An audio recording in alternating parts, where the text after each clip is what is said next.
আসো আসো এদিকে আসো, আর এক একজন এক এক দিকে গেলা কেন?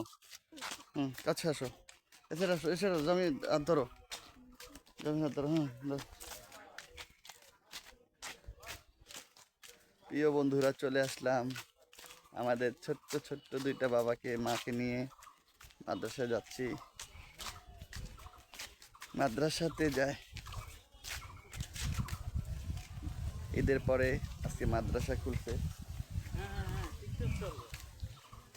যাচ্ছি আমার বাবাকে নিয়ে মাদ্রাসায়। আমি অগ অগ ভিডিও টিকটক করি না। হ্যাঁ বাবা, মাঝে মাঝে হুজুর সালাম দিও, হ্যাঁ? আসসালামু আলাইকুম বলবা, হ্যাঁ? এ বাবা, রোদ আর রোদ আজকে। ঠিক আছে।